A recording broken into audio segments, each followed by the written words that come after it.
Hello दोस्तों, आप सभी का स्वागत है हमारे डिकोड एग्जाम डिफेंस के इस ऑनलाइन प्लेटफॉर्म पे। हम हैं आपके साथ, आपका यहाँ पर हेल्प करने के लिए और इंग्लिश फॉर डिफेंस के इस अनदर सेक्शन में मैं स्वागत करता हूँ आप सभी का, आपका इंग्लिश एजुकेटर पीयूष सर।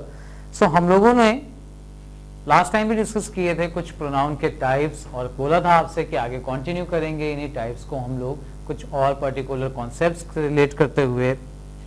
दो पॉइंट्स मैंने आपसे डिस्कस किए थे, दो रादर टाइप्स डिस्कस किए थे आपसे। पहला रिफ्लेक्सिव और एम्फेटिक, यहाँ तक हुआ था हमारा। इसके आगे के प्रोनाउन हम लोगों को डिस्कशन करने थे। साथ साथ में ही डिस्कशन करते चलिएगा, प्रॉपरली अपने नोट्स बनाते चलिएगा और डाउट्स जो भी हों उनके बारे में डिस्कशन जरूर करते चलिएगा, ठीक है ना। सो चलिए, नेक्स्ट प्रोनाउन का जो हमारा टाइप आता है दैट इज डिमॉन्स्ट्रेटिव प्रोनाउन। अब ये डिमॉन्स्ट्रेटिव वर्ड जो है ना, इसको हम लोग शॉर्ट फॉर्म में जो ऑलरेडी यूज करते आ रहे हैं दैट इज ये डेमो वर्ड।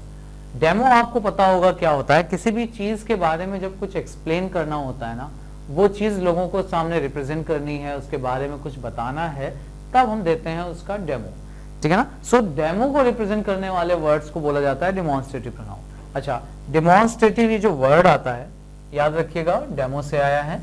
डेमो में कुछ चीजें इंपॉर्टेंट है। पहला, किसी चीज की तरफ आपको इंडिकेशन देना है, किसी चीज की तरफ आप इंडिकेट करोगे। और दूसरा, उसके बारे में आपको कुछ एक्सप्लेन भी करना है, ठीक है ना। तो ये दो चीजें आपको ध्यान रखनी है, इंडिकेट करना और एक्सप्लेन करना। अच्छा, जैसे अभी मैं यहां आपके सामने खड़ा हूं और आपसे मैं पूछूं, बताइए व्हाट इज दिस, किसके बारे में मैं पूछ रहा हूं, ये चीज आपको क्लियर नहीं होगी। बट अगर मैं आपकी तरफ कोई चीज इंडिकेट करके बोलता हूं ना, बताइए व्हाट इज दिस, तो आप इमीडिएटली आंसर उसका दे पाओगे, उस चीज की तरफ एक्सप्लेन कर पाओगे, उसके बारे में कुछ चीजें बता पाओगे। तो ये ध्यान रखना, इंडिकेशन देना और एक्सप्लेनेशन देना उसके बारे में, ये दो चीजें इन्वॉल्व होती हैं डेमो में, जिससे बनता है हमारा डिमॉन्स्ट्रेटिव प्रोनाउन। सो डिमॉन्स्ट्रेटिव प्रोनाउन का काम भी होता है किसी नाउन को इंट्रोड्यूस करना या किसी नाउन की तरफ इंडिकेट करना या उसके बारे में कुछ चीजें एक्सप्लेन करना, ठीक है ना। सो डिमॉन्स्ट्रेटिव प्रोनाउन में सबसे बेसिक से वर्ड हैं जो आपने ऑलरेडी पढ़े होंगे, this, that, these, those, there, it. Such का यूज थोड़ा सा साथ में मैंने डिस्कस करने के लिए आपसे यहाँ पर लिखा है, क्योंकि इससे बेस कुछ क्वेश्चंस बन जाते हैं, कुछ कॉन्सेप्ट्स में ये काम आता है हमारे, इसलिए। अच्छा, अब अगर बात करें कि अंतर क्या होता है दिस और दैट में, बहुत नॉर्मली बचपन से में पढ़ाया जा रहा है, दिस और दैट में जो अंतर है वही अंतर दीज और दोज में है। ये दोनों वर्ड्स सिंगुलर यूज होंगे, ये दोनों वर्ड्स प्लूरल यूज होते हैं, ठीक। लेकिन दिस और दैट में एक्चुअल में डिफरेंस क्या है, बोला क्या जाता है, आप पूछोगे नॉर्मली भी स्टूडेंट से तो आपको आंसर यही देंगे कि दिस और दैट में अंतर होता है उनकी पोजीशन का। कोई भी चीज अगर हमारे पास है, नियर है, तो उसको शो करने के लिए हम वर्ड यूज करते हैं दिस, और अगर वही चीज हमसे दूर है, फार है, तो हम यूज करते हैं दैट। सिंपल सा कॉन्सेप्ट ये लगा देते हैं। अच्छा, अगर मैं आपसे बोलूं दिस इज अ चेयर और दूसरा सेंटेंस बोल दूं दैट इज अ चेयर, सो इन दोनों में कौन सा सेंटेंस है जो गलत है, पहले तो यही बता दीजिए।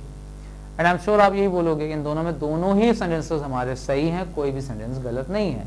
सो जब दोनों सही हैं तो इसमें एरर कैसे पूछेंगे, उन्होंने क्या वो आपको पिक्चर बना के दे देंगे कि ये पास में है, ये दूर में है, उसके अकॉर्डिंग डिसाइड करो, नहीं।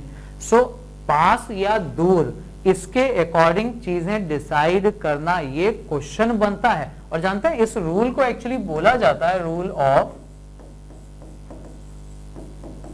ये ग्रामेटिकल टेक्निकल लैंग्वेज भी आपको कुछ वर्ड बता देता हूं ताकि आपको अगर ढूंढना हो उसके बारे में चीजें तो आप यहां से ढूंढ सको, ठीक है ना। That is called actually the rule of proximity. Proximity मतलब होता है समीपता, निकटता, डिस्टेंस के अकॉर्डिंग, पास या दूर के अकॉर्डिंग जब आप चीजों को डिसाइड करते हो ना, that is actually called rule of proximity. तो ये इंप्लीमेंट तो होता है लेकिन इस फॉर्म में नहीं इंप्लीमेंट होता है, ऐसे क्वेश्चन आपको नहीं मिलेंगे, ठीक है ना। किस तरीके से क्वेश्चंस मिलते हैं उनकी बात करते हैं, तो जरा ध्यान से देखिएगा। ये पास और दूर वाला कॉन्सेप्ट है, वो सही है पास और दूर का कॉन्सेप्ट, लेकिन इस अकॉर्डिंग नहीं कि वो दिखने में दूर दिख रही है पास में है, क्या कभी ऐसा होता है कि दिस और दैट लगाने के लिए आप सेंटीमीटर नाप नाप के लगाते हो कि इतनी दूर होगी तो हम दैट लगाएंगे, इतनी दूर होगी तो दिस लगा देंगे? ऐसा कुछ नहीं है। कॉन्सेप्ट क्या है इसका, दिस और दैट आखिर यूज होता कैसे है वो देख लीजिए। सिंपल सा एक एग्जाम्पल, सिंपल सा एग्जाम्पल लिया है। देखिए नाउन की बात की गई है, आगे उसी के लिए प्रोनाउन यूज किए गए और वहीं पे एरर के क्वेश्चन कैसे बनते हैं वो मैं दिखा रहा हूं। बोला जा रहा है इंडिया एंड इंग्लैंड, दो कंट्रीज की बात की जा रही है। India and England share a strange relation between them, दोनों अपने बीच में एक स्ट्रेंज सा रिलेशन शेयर करते हैं। कैसा रिलेशन है देखिए आगे बताया गया है। This was a slave and that was a master. एक स्लेव है एक मास्टर है। पता होगा आपको इंग्लैंड ने रूल किया है इंडिया के ऊपर, राज किया है ब्रिटिशर्स ने। उसी पॉइंट को लेकर यहाँ पर एक पॉइंट या एक्सप्लेनेशन दिया जा रहा है। अच्छा, दिस और ये दैट, ये दोनों वर्ड्स यहाँ पर हमारे प्रोनाउन है, ठीक। और ये क्लियर है मास्टर और स्लेव, ये जो दोनों वर्ड आ रहे हैं उनमें से एक आ रहा है इंडिया के लिए और एक आ रहा है इंग्लैंड के लिए, ये भी क्लियर है। बस ये भी आपको क्लियर है कि ये जो मास्टर आ रहा है वो इंग्लैंड के लिए आ रहा है और ये जो स्लेव आ रहा है वो इंडिया के लिए आ रहा है, इतना भी क्लियर है। बस अब आप ये देख लो कि क्या ये वर्ड सही तरीके से यूज किए गए हैं। Rule of proximity, this was a slave, this का यूज होता है पास वाले नाउन की तरफ इंडिकेट करने के लिए। इंडिकेट करते हैं ना, डिमॉन्स्ट्रेटिव प्रोनाउन है तो ध्यान से रिलेट करना। दिस इन दोनों में से जो इसके पास लिखा होगा, यहां से डायरेक्टली नहीं देखना, वापस चलोगे तो कौन सा नाउन आपको पास में दिखेगा और वो है इंग्लैंड। यानी ये दिस यहां पर आया है इंग्लैंड के लिए। लेकिन आप खुद सोच के बताइए, क्या इंग्लैंड वॉज अ स्लेव? नहीं, ये दिस वर्ड आना चाहिए था इंडिया के लिए, जो कि प्रॉक्सिमिटी या डिस्टेंस के अकॉर्डिंग यहां से दूर लिखा हुआ है। मतलब इस सेंटेंस में दिस की जगह हमें करना चाहिए था that. That was a slave, that मतलब वो जो दूर नाउन दिया गया है उसकी बात हो रही है। Similarly and that was a master, अब दैट वॉज अ मास्टर मतलब इंडिया के लिए आना चाहिए, जो कि गलत है। मास्टर होना चाहिए था इंग्लैंड के लिए। तो यहां से जब आप डिस्टेंस देखोगे तो प्रॉक्सिमिटी के अकॉर्डिंग यहां आना चाहिए दिस। सो दिस और दैट पास और दूर के लिए आते हैं। यानी जानते हैं, अब आप दो जब कभी भी नाउन मेंशन करो तो उनमें से जब दोबारा नाम ना लिखना हो तब हम इन प्रोनाउन को यूज करते हैं, दिस और दैट। एक बेसिक एग्जांपल से मैं आपको और अच्छे से समझा देता हूं। ये देखिए बोला गया ये धोनी एंड कोहली, दो प्लेयर्स की बात कर लेते हैं, ठीक है ना। कोहली एंड धोनी या Dhoni and Kohli, both are good, दोनों अच्छे प्लेयर्स हैं।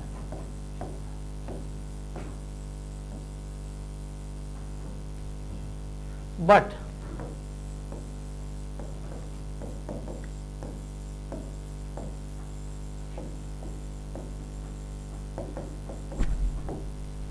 इज माई फेवरेट, ठीक। अब यहां पर दोनों में से बात हो रही है एक की। अब अगर मैं इन दोनों के लिए एक प्रोनाउन यूज करना हो मुझे, अब आप बता दो, अगर मैं धोनी या कोहली के लिए प्रोनाउन यूज करूं तो क्या मैं यहां पर ही लिख सकता हूं? ही इज माई फेवरेट से क्या मीनिंग क्लियर होगा?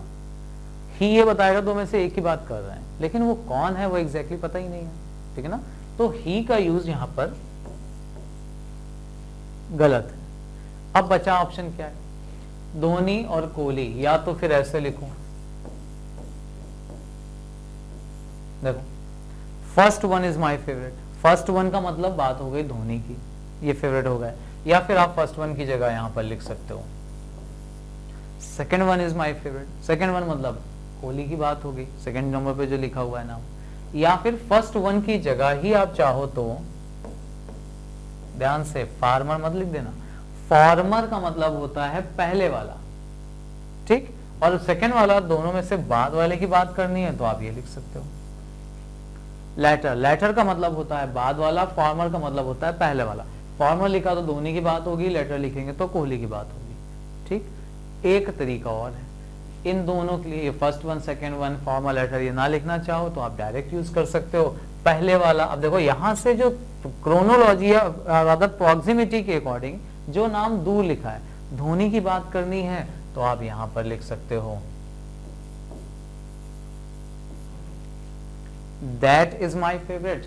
और अगर कोहली की बात करनी है तो आप लिख सकते हो यहाँ पर this is my favourite. This लिखा तो ऑफ कोर्स जो पढ़ रहा है रीडर वो बाद वाला यहाँ से नियरेस्ट वाला देखेगा, दैट लिखोगे तो यहाँ से फादर वाला, ठीक है ना। तो ये ध्यान रखना, ये होता है दिस और दैट प्रोक्सिमिटी के अकॉर्डिंग और दूर और पास के अकॉर्डिंग, ठीक है ना, क्या मीनिंग होता है उसके अकॉर्डिंग। तो ये पॉइंट आपको ध्यान रखना है, फॉर्मल और लेटर या फर्स्ट और सेकंड वन दिस और दैट, ये ठीक। दिस और दैट में जो अंतर है वही दीज और दोज में है।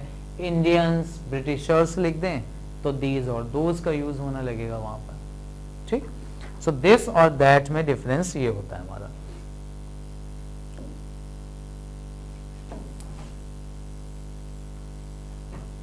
चलिए यहां भी ध्यान रखिएगा, इंडियंस और ब्रिटिशर्स को रिप्रेजेंट करके मास्टर्स एंड स्लेव्स दिया जा सकता था, तो उसके अकॉर्डिंग वहां पर चेंजेस हो जाते हैं, ठीक है ना। तो दिस और दैट हो गया, दीज और दोज हो गया। हाँ, देयर का यूज थोड़ा सा इंपॉर्टेंट हो जाता है। देयर का मतलब निकलता है वहां, है ना। आई वेंट देयर, मैं वहां गया। तो याद रखना जब कभी भी, अब देखो ये छोटी छोटी चीजें हैं, देयर का मतलब अगर आप ये वाला लेते हो वहां वाला, तो ये प्रोनाउन का काम ही नहीं करेगा, तो ये काम करता है एडवर्ब का। प्रोनाउन वो जो या तो सब्जेक्ट का काम करे या ऑब्जेक्ट का काम करे, और वहां ये प्लेस जो बताता है ना, तो ये एडवर्ब का काम करता है। ये प्लेस वाला कोई प्रोनाउन नहीं होता। लेकिन देयर का एक यूज आपने और पढ़ा होगा, वो बड़ा इंटरेस्टिंग होता है। जैसे मैं आपको एक सेंटेंस दे दूं, पूछूं आपसे, बताइए इसका ट्रांसलेशन क्या होगा।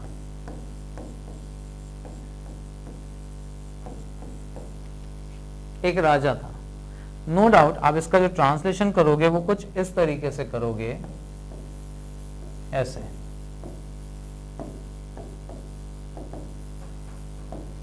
There was a king. अब जरा सोचो, वॉज आ गया इस था के लिए, अ किंग आ गया इस एक राजा के लिए, ये देयर आखिर किसके लिए आया। और हमने पढ़ा ये था पारसिक में कि सब्जेक्ट हम उसको बनाते हैं जिसके बारे में हम बात करते हैं। जब बात यहाँ किंग की हो रही है तो फिर किंग को सब्जेक्ट क्यों नहीं बनाएंगे, है ना। इसीलिए यहाँ पे ये जो देयर है, ध्यान से देख लो, ये सब्जेक्ट है। और क्या इसका मीनिंग वहां आ रहा है? नहीं। तो ये वाला जो देयर है ना, जिसका मीनिंग वहां नहीं आता, ये वाला देयर एक्चुअली काम करता है हमारे प्रोनाउन का, डेमोन्स्ट्रेटिव प्रोनाउन। किसको इंट्रोड्यूस करने के लिए आ रहा है? किंग को इंट्रोड्यूस करने के लिए। अब आखिर ये देयर लगाया क्यों जाता है? बट सबसे अच्छी बात यह है कि अगर आपको रूल भले ना पता हो कि देयर क्यों लगता है, बट आपको सेंटेंस दिया जाए ना, तो आप लगा जरूर लोगे देयर, क्योंकि वरना बनेगा ही नहीं सेंटेंस। एक राजा था, देयर वॉज अ किंग। आप बोलो मेरे बाग में आम का एक भी पेड़ नहीं है, तो आप बोलोगे there is no mango tree in my orchard, ऐसे बोलोगे। सिमिलरली इस क्लास में इस नाम का कोई स्टूडेंट नहीं है, there is no student of this name in this class, ऐसे बोला जाएगा। सो आखिर ये देयर आता ही क्यों है? सिंपल सा लॉजिक है। जब कभी भी देयर का यूज कब किया जाता है वो समझ लीजिए। देयर का एक तो प्लेस के लिए होता है, वो एडवर्ब वाला है। दूसरा सब्जेक्ट की जगह भी यूज करते हैं ना, तब इसको प्रोनाउन की तरह कंसीडर किया जाता है। और वो क्यों होता है देयर का यूज, उसकी बात करें, जब कभी भी आपको किसी भी नाउन का क्या शो करना होता है, जानते हैं? एग्जिस्टेंस। एग्जिस्टेंस का मतलब होता है उसका होना या उसका ना होना। कभी भी आप कोई सेंटेंस देयर से शुरू होता हुआ देखेंगे ना, अगर सब्जेक्ट की जगह देयर होगा तो उसमें किसी ना किसी नाउन का एग्जिस्टेंस जरूर शो किया होगा। यानी या तो वो नाउन होगा या उसका नहीं होना ये बताया गया होगा।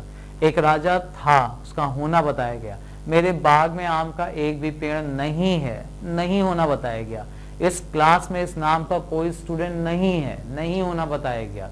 मीटिंग में हजारों लोग थे, there were thousands of people in the meeting, तो देयर वहां पे हजारों लोगों का होना रिप्रेजेंट किया गया। इसीलिए इंपॉर्टेंट है देयर का यूज एज अ सब्जेक्ट तभी किया जाता है जब किसी नाउन का होना या ना होना रिप्रेजेंट किया जा रहा हो। क्लियर? देयर इकलौता ऐसा सब्जेक्ट है जिसके साथ जब वर्ब आती है ना, अब देखो ये सब्जेक्ट है नहीं, इसको सब्जेक्ट की तरह यूज कर लिया जाता है। इसीलिए कई बुक्स में इस देयर को जानते हैं क्या क्या नाम दे दिए जाते हैं? इसे फॉल्स सब्जेक्ट कह दिया जाता है, होता नहीं है, बना दिया जाता है। इसे फॉल्स की जगह इंट्रोडक्टरी सब्जेक्ट बोल देते हैं, इंट्रोडक्शन देने वाला सब्जेक्ट। ये सब्जेक्ट नहीं है, इसको बनाया गया है सब्जेक्ट, इंट्रोडक्शन देने वाला फॉल्स सब्जेक्ट। या कई बुक्स में इसी को इमेजिनरी सब्जेक्ट बोला जाता है। इमेजिनरी सब्जेक्ट मतलब सब्जेक्ट की जगह पर उसको इमेजिन कर लिया जाता है, होता नहीं है सब्जेक्ट। फिर ध्यान रखिएगा, देयर सब्जेक्ट की जगह यूज होता है किसी नाउन को इंट्रोड्यूस करने के लिए, उसका होना या नहीं होना बताने के लिए। और इसीलिए देयर को जब सब्जेक्ट की जगह आप यूज करते हो तो उसके साथ जो वर्ब आएगी वो देयर के अकॉर्डिंग नहीं आती, जिस नाउन को इंट्रोड्यूस कर रहे हो उसके अकॉर्डिंग लगाना। यही बस यहाँ पे एरर का रोल कहाँ पे आपको मिलेगा। कैसे? अगर मैं बोलूं सेंटेंस देयर दे दें और ब्लैंक लगा के आपको यहाँ इज और आर डिसाइड करने को बोला जाए और लिख दिया जाए a cup on the table. बताइए, टेबल के ऊपर एक कप रखा हुआ है, सो आप इज लगाओगे या आर लगाओगे, अब वो देयर के अकॉर्डिंग नहीं आएगा। इंट्रोड्यूस किसको कर रहे हैं यहाँ पर? एक कप है, इज आ गया। अभी यहीं पर अ कप नहीं होता बल्कि यहां पर 2 कप्स होते हैं, 2 कप्स, तो हम देयर के साथ इज नहीं लगाते, आर लगा देते। सेंटेंस यही रहता, देयर आर 2 कप्स। ठीक है ना? इसीलिए ध्यान रखना, देयर का यूज इंपॉर्टेंट इसीलिए हो जाता है क्योंकि उसके साथ जो वर्ब आती है वो उस नाउन के अकॉर्डिंग आती है जिसको ये इंट्रोड्यूस करता है। ठीक है ना? इसीलिए सिंटैक्स में पूछ लिया जाता है। ठीक, तो ये देयर का केस हो गया। अच्छा, इसमें अब एक प्रोनाउन और बचा हुआ है, एक वर्ड देयर के बाद इट। इट का काम भी यही है, इट जनरली नॉन लिविंग को इंट्रोड्यूस करने के लिए आता है। टेम्परेचर, टाइम, वेदर, डिस्टेंस, इनके लिए आता है।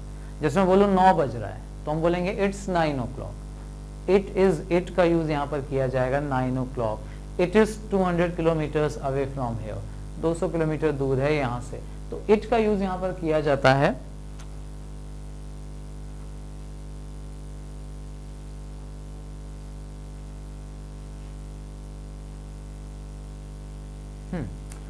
इट का use, it is raining outside, मौसम बाहर बारिश हो रही है, वेदर को रिप्रेजेंट करने के लिए, टाइम को, डिस्टेंस को, इनको रिप्रेजेंट करने के लिए ये सब यूज किए जाते हैं यहाँ पर इट का प्रयोग कर। अच्छा, सच का एक यूज थोड़ा सा अलग होता है। सच का यूज देख लीजिए, एक पर्टिकुलर क्वेश्चन पे बनता है। सच का मतलब भी होता है ऐसे, इस तरह के, इस जैसे।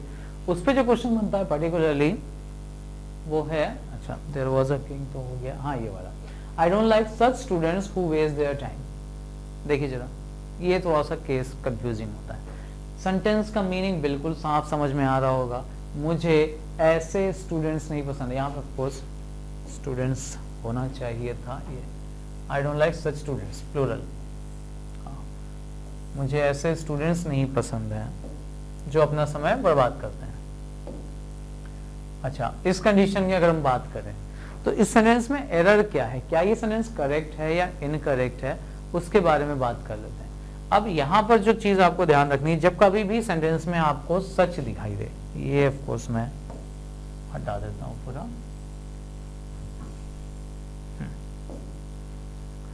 जब कभी भी सेंटेंस में आपको सच दिखाई देगा, सच वर्ड, सच के साथ हमेशा ध्यान रखना कभी भी हु का प्रयोग नहीं किया जाता, कभी नहीं आता। सच अगर सेंटेंस में आएगा तो इसके साथ हु नहीं आएगा, विच नहीं आएगा, कुछ नहीं। सच के साथ पेयर में सिर्फ 2 वर्ड यूज किए जा सकते हैं, एक है एज और दूसरा है दैट। केवल 2 वर्ड आ सकते हैं, या तो सच के साथ एज आएगा, एक साथ नहीं, एक साथ भी आते हैं लेकिन अलग अलग भी अगर आप यूज करोगे, पेयर की बात कर रहे हैं, उस कंडीशन में यहां पर ये बीच में डॉट्स लगा देते हैं। ठीक है ना, कि एक साथ नहीं, अलग अलग। सच के साथ 2 वर्ड्स आते हैं, या तो एज आएगा या दैट आएगा। कब एज आता है और कब दैट आता है, बस ये आप जस्टिफाई कर लो। सच के साथ दैट तब आएगा जब ये किसी एक्शन का रिजल्ट बताएगा, रिजल्ट निकलना चाहिए।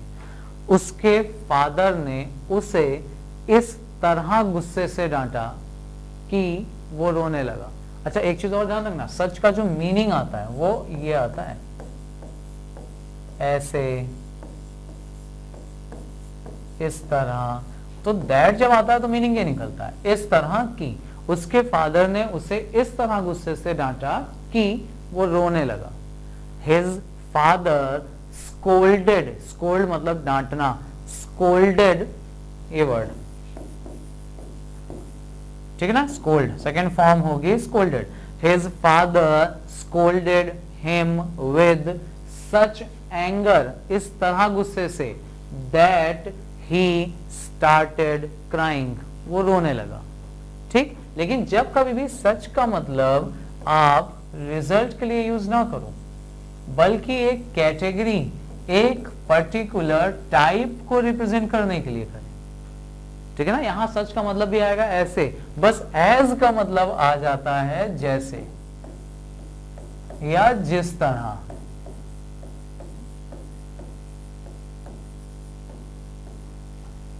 ठीक, एक पर्टिकुलर टाइप के, जैसे अभी जो मैंने सेंटेंस बोला था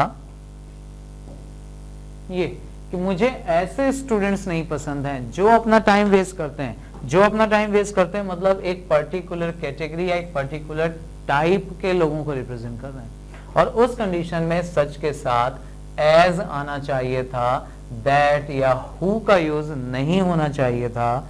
सो यहां पर अगर हम एरर की बात करें तो इस सेंटेंस में इज हु की जगह एज का यूज होगा। सुनने में जरूर थोड़ा सा अजीब लगता है सेंटेंस ये, लेकिन सच ये है कि यही सेंटेंस करेक्ट है। I don't like such students as waste their time. बस यहाँ पर एज का मतलब है जो कि अभी तक मीनिंग आप हु का ले रहे थे। हु आ सकता था अगर इस सेंटेंस में सच नहीं आता। I don't like students who waste their, तब सही होता, ठीक है ना। लेकिन अगर सच का यूज किया गया है तो फिर हु, विच ये सब वर्ड्स नहीं आते, उसके साथ केवल और केवल दैट या एज का यूज करते हैं। ठीक है, चलिए इसके आगे, इस प्रोनाउन के आगे जो नेक्स्ट प्रोनाउन हमारा आएगा वो हम लोग डिस्कस करेंगे अपने नेक्स्ट वीडियो में। तब तक के लिए ये जो पॉइंट आज डिस्कस किए हैं आपसे, इनको एक बार जरूर रिवाइज कर लीजिएगा, ठीक है ना। और जो भी कंफ्यूजन से डाउट्स हो आकर डिस्कशन करिएगा, ठीक है ना। चलिए हम लोग कंटिन्यू करेंगे इसी के आगे अपने नेक्स्ट पार्ट में। एक और पर्टिकुलर प्रोनाउन को लेके आएंगे, उसके ऊपर जो इंपॉर्टेंट क्वेश्चंस हैं या उसके जो इंपॉर्टेंट रूल्स हैं वो डिस्कस करेंगे। चलिए तब तक के लिए प्रैक्टिस करते रहिएगा, लाइक शेयर सब्सक्राइब जरूर कर लीजिए। जो भी कमेंट्स आप मेंशन करना चाहो, जो आपके लिए हेल्पफुल हो सके, हमारे लिए हेल्पफुल हो सके, यू आर मोस्ट वेलकम। चलिए मिलते हैं हम लोग अपने अगले वीडियो में, तब तक के लिए थैंक यू वेरी मच।